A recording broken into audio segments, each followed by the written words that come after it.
देने के लिए है या नहीं? ये है इस्लाम मेरे भाइयों। इस्लाम ये तरीका हमको सिखाता है, कुरान ये तरीका हमको सिखाता है, ये रास्ता दिखाता है।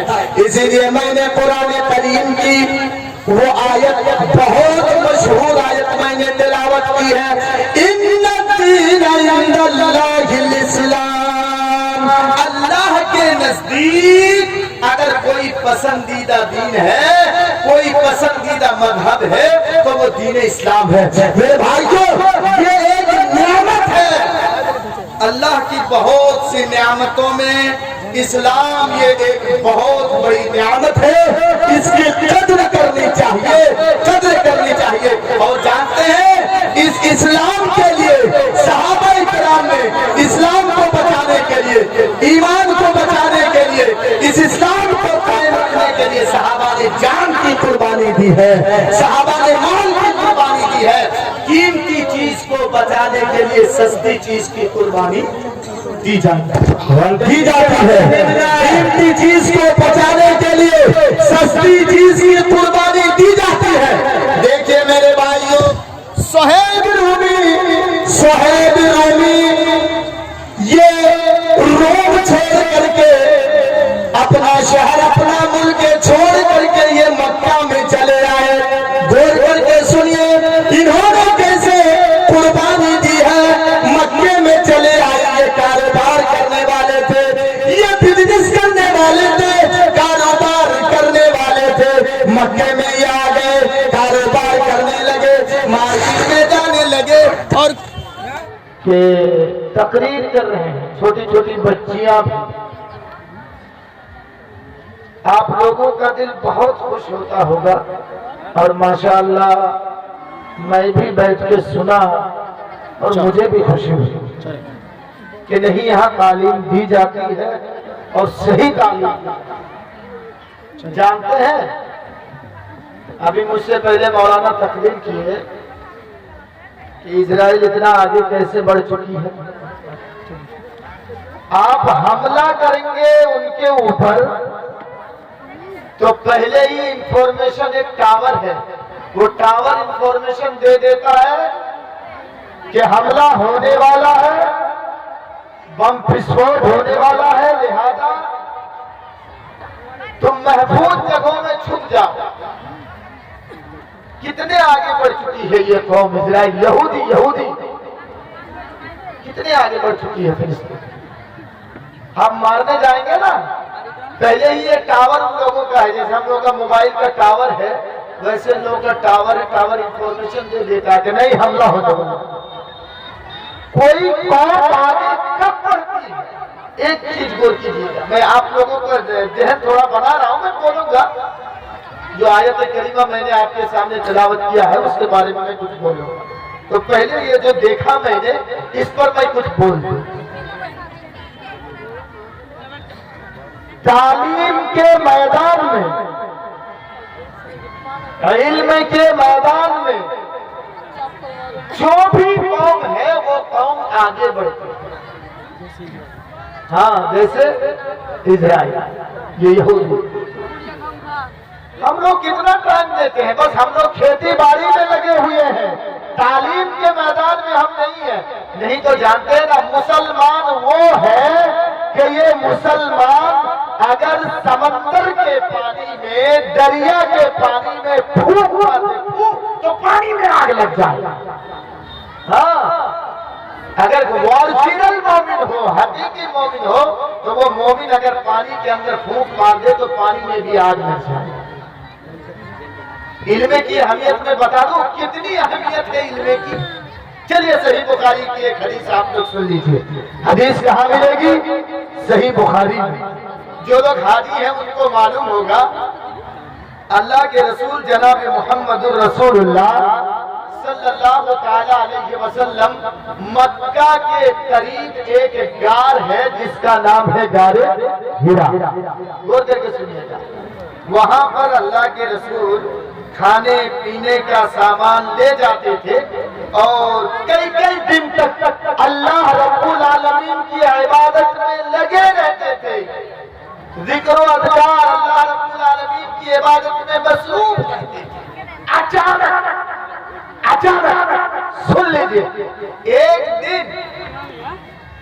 जिब्राइल अमीन, जिब्राइल समझते हैं ना, फरिश्ता, फरिश्ता। जिब्राइल अमीन आते हैं और अल्लाह के रसूल से आकर के क्या कहते हैं, इक़रा, पढ़िए। और एक चीज मालूम होनी चाहिए आपको कि ये सबसे पहली वही है और अल्लाह के रसूल के ऊपर सबसे पहली वही क्या आ रही है, इक़रा, पढ़िए। ये इस बात की दलील है कि इल्म उम्मत का सबसे बड़ा सरमाया है, इसको हासिल करना चाहिए।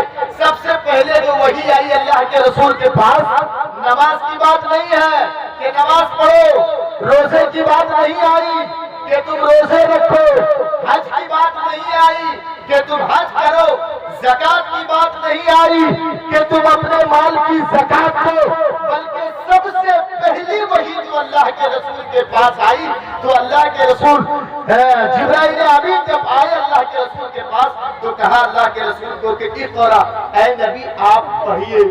अल्लाह के रसूल तो किसी स्कूल में पढ़े हुए नहीं थे, किसी मदरसे में आपको तालीम हासिल नहीं की। अल्लाह के रसूल फरमाते हैं माना बेकारी,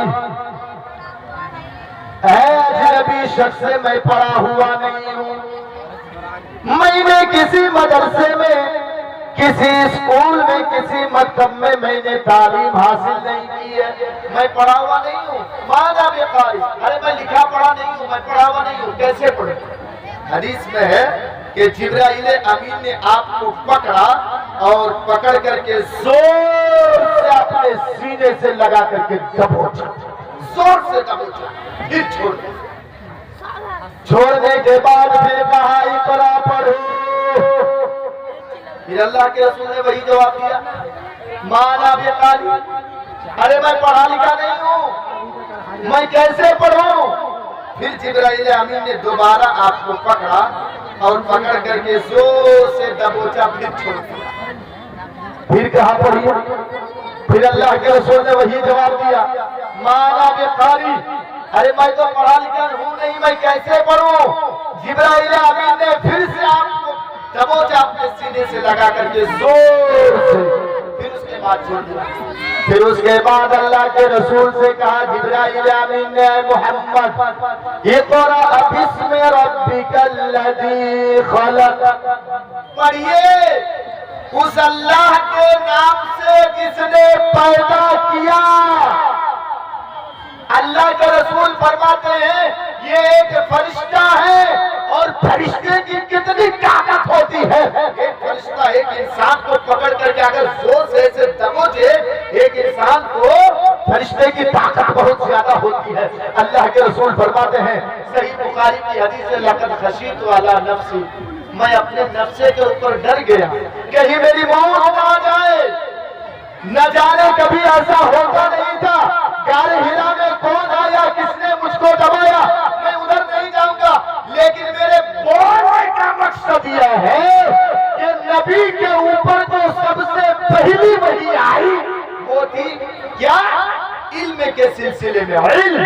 तालीम अगर हमारे समाज में हो, तो ये जो बच्ची तकरीर कर रही थी, बच्ची नहीं बल्कि वो एक बच्चा, छोटा सा बच्चा अभी जो तकरीर कर रहा था जहेज के बारे में, डिमांड के बारे में, जहेज के बारे में, हीरो होंडा जो लड़की के पास से लिया जाता है, अगर इल्म हमारे समाज में हो, तालीम जैसी दौलत अगर हमारे समाज में हो, तो इस बुराई को खत्म किया जा सकता है। इल्म तालीम अगर हमारे समाज में हो तो इस बुराई को, बच्चे के साथ उस बच्चे का जो है तलबा का भी, हाँ वो तालिबा एक छोटी सी बच्ची थी, वो भी जो बोल रही थी। एक चीज मैं बताऊं, चलिए एक हदीस पढ़ दूं, जो लोग हीरो होंडा लिए हैं लड़की के बाप से सुनो, टू व्हीलर लेने वालों सुनो, ग्लैमर लेने वालों सुनो, सुपर स्प्लेंडर लेने वालों सुनो, हदीस सुनो।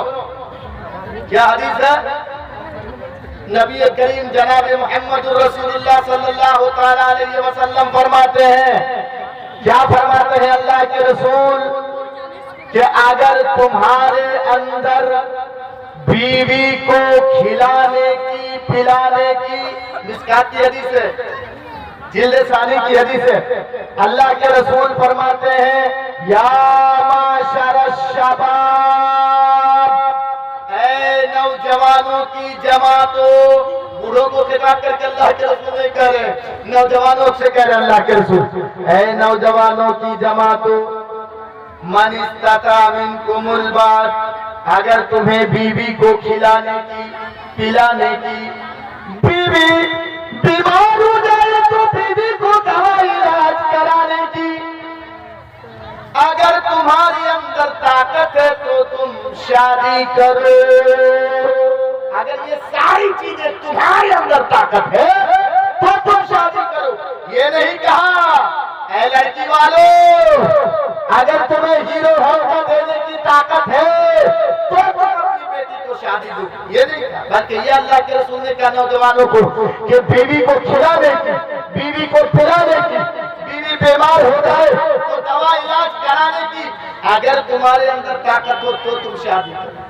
कहेंगे मौलाना हमारे अंदर तो ताकत नहीं है बीवी को खिलाने और पिलाने की, लेकिन शादी की ख्वाहिश है, हम जवानी के नशे को कंट्रोल नहीं कर पाते हैं, शादी की जरूरत है, तो अल्लाह के रसूल ने उसका इलाज भी बता दिया। अगर तुम कंट्रोल नहीं कर पाते हो, शादी की ताकत नहीं है तुम्हारे पास, लेकिन तुम जवानी को कंट्रोल नहीं कर पाते हो, तो तुम रोजे रखो, ये तुम्हारा इलाज है। 2 दिन रोजे रखो, पता चल जाएगा तीसरे दिन तुम शादी करना चाहते हो कि नहीं। हाँ, तो इस हदीस से क्या पता चला कि अगर खिलाने की, पिलाने की, दवा इलाज कराने की, बीवी के हक को अदा करने की अगर तुम्हारे अंदर ताकत है तो तुम शादी करो। चलो और एक हदीस में आपके सामने रख देता हूँ।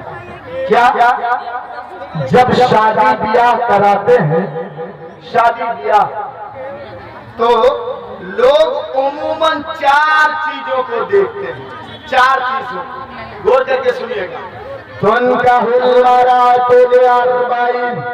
हदीस ले मालिहा वले जमालिहा वले दीनिहा फज़फर बिदाति दीन तरिबत यदा। गौर करके सुनिएगा, लोग जब शादी करते हैं तो उमूमन 4 चीजों को देखते हैं, 4 चीजें। नंबर 1, कुछ लोग होते हैं ले मालिहा, जो लड़की के बाप का माल देखते, माल। हाँ, मेरे घर आएगी तो हीरो होंडा लेकर के आएगी कि नहीं, ये माल देखते हैं। ये होते हैं कुत्ते की तरह, जैसे कुत्ता देखता है कि कब हड्डी चूस के फेंके और मैं उस हड्डी को जाकर उठा के चूसने लगूं, ऐसे हमारे समाज में कुछ लोग हैं जो लड़की के बाप का माल देखते हैं। सरासर सुन्नत के खिलाफ है। उलमा तकरीर करते रहे, उलमा चिल्लाते रहे, हम अंदर अंदर अंदर बातें करके लाख, 1.5 लाख, 2 लाख की जब तक गाड़ी नहीं दी जाती है, हम शादी करने के लिए तैयार नहीं होते हैं, नहीं होते हैं, नहीं।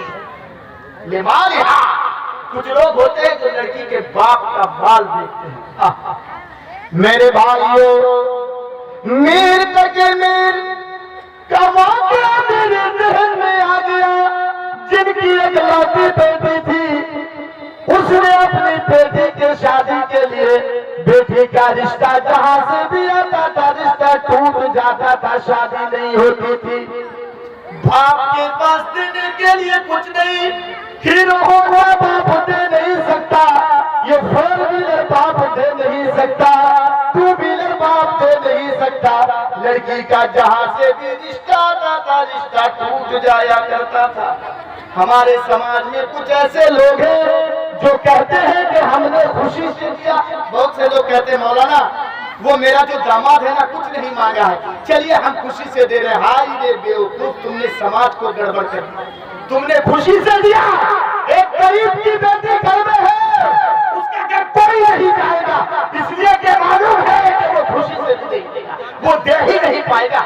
समाज को, सोसाइटी को गड़बड़ाए तो तुमने, आज तुम्हारे पास दौलत है, आज अल्लाह ने तुमको दौलत से नवाजा है, मुझे देना चाहते हो? जाओ कटिहार स्टेशन में देखो, रेलवे स्टेशन में कितने ऐसे भिखारी बैठे हुए हैं जिनके पास चादर तक नहीं है। ठंडी में ऐसे बैठे हुए हैं, कटोरे लेके लोग 1 रुपया 2 रुपया देते हैं। लड़की के बाद खुशी से 1 देने वाले, खुशी से 1,00,000 2,00,000 देने वाले और खुशी से 2 व्हीलर और मोटरसाइकिल देने वाले अपने दामाद को 1.5 लाख की मोटरसाइकिल ना दे करके अगर कटिहार में बैठा हुआ उस फकीर को खुशी से एक चादर दे दूंगा ठंडी में, कसम खुदा की अल्लाह इससे ज्यादा खुश होगा। तुम बहाना बनाते हो कि हमसे खुशी नहीं। तो सुनिए, ये बहुत बड़े शायर थे। इनकी बेटी का जहां से भी रिश्ता था रिश्ता टूट जाता था। फिर आखिर एक जगह से रिश्ता आया, रिश्ते में शादी के दिन भी मुतय्यन हो गए। ऐ मेरे भाइयों सुनिएगा गौर करके, शादी से 2-4 दिन पहले लड़की के बाप के हाथ में एक लिस्ट आता है, कागज, ये चाहिए, ये चाहिए, ये चाहिए, ये चाहिए, 2 व्हीलर चाहिए, फ्रिज चाहिए, ये चाहिए, ये चाहिए। यहाँ तक के बाप के पास जब पैसे खत्म हो गए, इतनी ताकत नहीं बाप के पास के बाप को बेटी की दामाद के मांग को पूरा कर सके। बाप ने कर्ज ले लिया, उधार ले लिया दूसरों से। बेटी को पता चल गया कि मेरे बाप ने कर्ज लिया है। मेरी डोली को सजाने के लिए, घर से रुखसत करने के लिए मेरे बाप ने कर्ज लिया है। बेटी को पता चल गया। बेटी ने कहा, अबू जान ये रिश्ता आप तोड़ दीजिए, मैं शादी नहीं करूंगी, मैं शादी नहीं करूंगी इससे। ये मुझसे नहीं, मेरे सामान से, आपके सामान से और ये 4 व्हीलर से मोहब्बत है इनको, मुझसे इनकी मोहब्बत नहीं है। अब भजान आप इस रिश्ते को आप काट दीजिए, मुझे मंजूर नहीं है, नहीं शादी करना। बाप ने बहुत समझाया, बेटी तू बड़ी हो गई है, समाज में मैं मुंह दिखाने का लायक नहीं बनता हूँ। ऐ मेरी बेटी शादी कर ले। मैं लोगों से कर्ज ले रहा हूँ, मेरी बेटी कर्ज ले रहा हूँ, ये तो ठीक है, मैं बाद में लोगों को दे दूंगा, लेकिन तू शादी। बेटी की शादी हो गई। लाल ब्लाउज पहन करके, लाल साड़ी पहन करके, सुर्ख लाल मारुति में बैठ करके बेटी बाप के घर से जुदा हो जाती है। हाय रे मुसलमानों, चुल्लू भर पानी में तुमको डूब के मर जाना चाहिए। बेटी घर से विदा होके जा रही है बाप के घर से। पहुंच गई ससुराल में। पहली रात, जिसको हम और आप शबे सुफाफ के नाम से जानते हैं, जिसको हम और आप सुहाग रात के नाम से जानते हैं, जिस रात की इंतजार, जिस रात का इंतजार नौजवान लड़के और लड़की को बड़ी शिद्दत से होती है। बीवी एक तरफ सोई है, शौहर एक तरफ। बीवी को दिलचस्पी नहीं है शौहर में, क्योंकि बीवी को बाप की याद सता रही है। मेरे बाप ने इतना कर्ज लिया है, मेरे बाप उन कर्जों को मिटाएगा कैसे? आज इस लालची इंसान के साथ शादी दिलाने में मेरे बाप ने इतना कर्ज लिया है, मेरे बाप इन कर्जों को मिटाएगा कैसे? बेटी को बाप की याद सता रही है। मेरे बाप ने इतना कर्ज लिया है, इतना कर्ज लिया है, मेरे बाप इस कर्जे को मिटाएगा कैसे? ऐसे सोचते सोचते अटैक पड़ता है। शौहर है बीवी को छुआ तक नहीं, बीवी ने शौहर को छुआ तक नहीं। ये सोच करके बीवी को अटैक पड़ता है और वो उसी सदमे में इंतकाल कर जाती है। सदमे में बाप ने इतना कर्ज लिया। समाज के लड़के वालों, लड़के अल्लाह ने अगर तुमको औलाद से नवाजा है, लड़का दिया है, तो इसका इतना नाजायज फायदा मत उठाओ। लड़की इंतकाल कर गई। सुबह फजर की नमाज के बाद बाप के कान में आवाज पहुंचती है कि तेरी बेटी का इंतकाल हो गया है। बाप समझ गया कि मेरी बेटी को किसी और चीज ने नहीं, इसी सदमे ने मेरी बेटी को मार डाला है। जो मैंने कर्ज लिया है, जो मैंने उधार लिया है, इसी सदमे ने मेरी बेटी को मार डाला है। बाप समझ गया, एक कदम दो कदम। फजर की नमाज पढ़ने के बाद बाप बेटी के घर में पहुंचता है। क्या देखता है? बेटे की लाश मुबारक डेढ़ फुटी सफेद कफन के कपड़े में लिपटा हुआ है। सफेद कफन के कपड़े में वो बहुत बड़ा शायर था, बहुत बड़ा शायर था। लगता हुआ देख करके कफन में उसने एक शेर पढ़ दिया और कहा, ऐ मेरी बेटी, मैंने तो तुमको सर से लेकर के पैर तक सब कुछ दे दिया था बेटी, सब कुछ दे दिया था।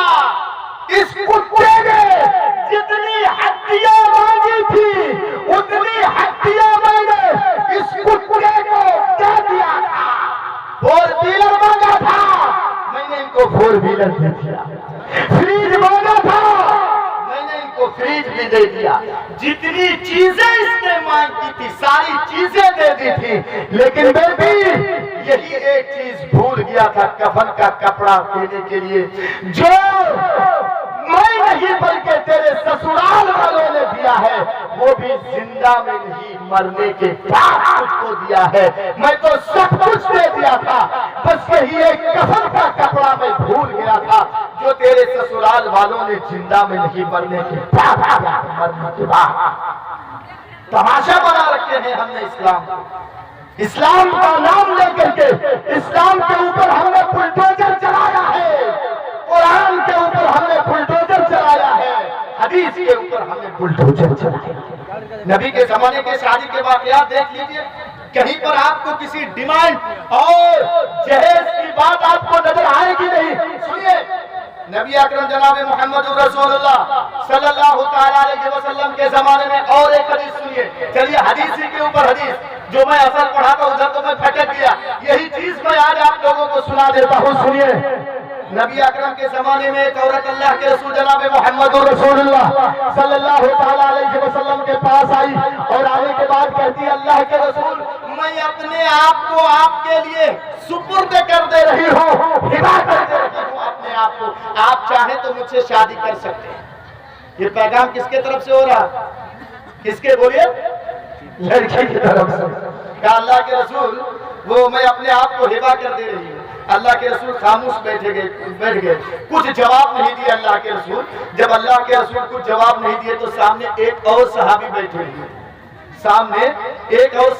हुए थे। वो कहने लगी, अल्लाह के रसूल, अगर आपको जरूरत नहीं है, अगर जरूरत नहीं है अल्लाह के रसूल, तो इनकी शादी मुझसे करवा दीजिए, इनकी शादी मुझसे करवा दीजिए। तो अल्लाह के रसूल फटाक से कहने लगे, शादी करेगा तू? कहा अल्लाह के रसूल, मैं शादी करूंगा। क्या महर में कुछ देने के लिए है?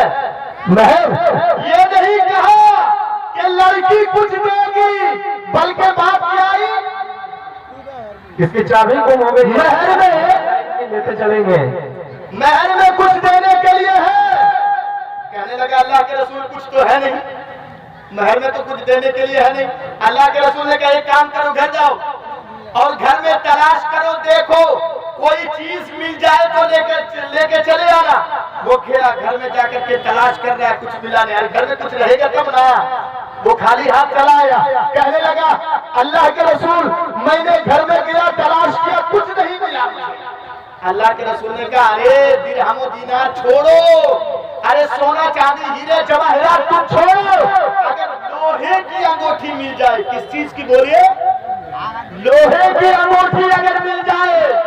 चांदी नहीं बताया अल्लाह के रसूल ने, सोना नहीं बताया अल्लाह के रसूल ने, बल्कि अल्लाह के रसूल ने इतना कहा कि अगर लोहे की अंगूठी मिल जाए तो वही लोहे की अंगूठी लेकर के आओ, इसी में मैं तुम्हारा निकाह पढ़ा दूंगा, यही महर दे दूंगा। वो दोबारा घर में गया, एक एक चीज को टटोल करके देखा, पूरे घर की तलाशी ली उसने, एक एक चीज को देखा, लेकिन लोहे की अंगूठी भी नहीं मिली। खामोश चलाया। अल्लाह के रसूल ने कहा, कुछ मिला घर में? कहने लगा, नहीं, घर में तो कुछ नहीं मिला।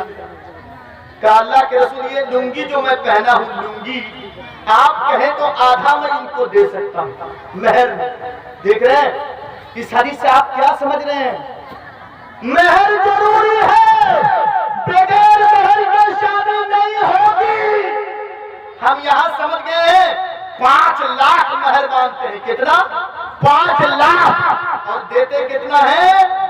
5151 रुपये। पता नहीं ये 51 और 52 और ये 55 किसने बताया और कहां से रिवाज है 1 रुपया देना पड़ेगा? और समाज के लोग भी जितने बड़े बड़े बैठे हुए रहते हैं वहां पर वही 51 रुपये 151 रुपये कहते ये महर है। देखो वो भी गिनता है, देखो बाप जन्म से उसने 150 रुपया नहीं गिना, वही गिनता है। हाँ सुनिए, बगैर मेहर के शादी नहीं होगी। अब क्या हुआ?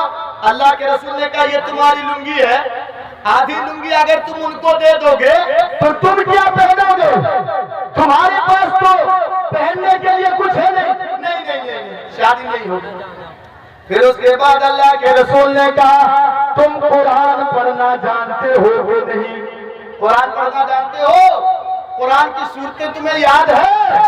कहने लगा हाँ। अल्लाह के रसूल गिनाने लगा, अल्लाह के रसूल ये सूरा, अल्लाह के रसूल ये सूरा, अल्लाह के रसूल ये सूरा, ये सूरा, ये सूरा।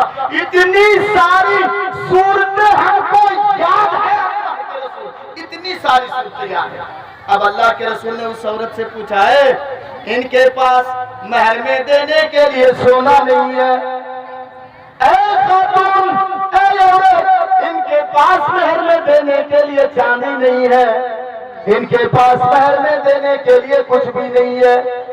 अगर ये इनको कुरान याद है, कुरान की फला फला फला फला सूरतें इनको याद है, अगर कुरान की सूरतें तुमको सिखा दे तो क्या तुम इनके साथ शादी करोगी?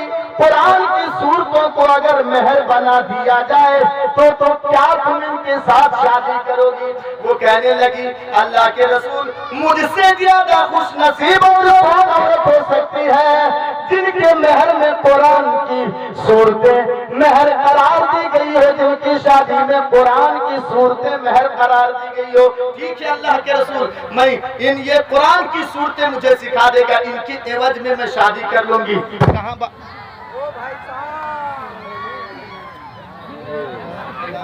जैसे ही बंद होती है